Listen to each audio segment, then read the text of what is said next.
في شتى بقاع الأرض يحتفلون في شهر ربيع بإحياء ذكر المولد النبوي الشريف.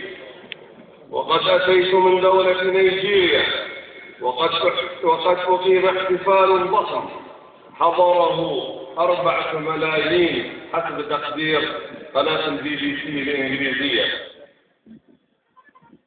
شارك فيه أمراء نيجيريا وأعضاء الحكومة. ലോകം മുഴുവൻ മൗലിദ് ആഘോഷിക്കുന്നു എന്ന് ഞാൻ പറഞ്ഞതിൽ നിങ്ങൾ ഒട്ടും ആശ്ചര്യപ്പെടേണ്ടതില്ല. ഞാൻ കേരളത്തിലേക്ക് നിങ്ങളെ കാണാൻ എവിടെ നിന്നാണ് വന്നതെന്നറിയാമോ? നൈജീരിയയിൽ നിന്നാണ്.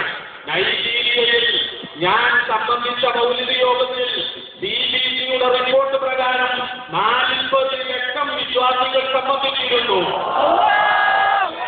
ആ മൗലിദ് യോഗങ്ങളിൽ നൈജീരിയയുടെ വിവിധ സ്റ്റേറ്റുകളുടെ ഭരണാധികാരികളായിരുന്നു നേതൃത്വം നൽകിയിരുന്നത് എന്ന കാര്യം കൂടി നിങ്ങളെ ഞാൻ ഉണർത്തുകയാണ്.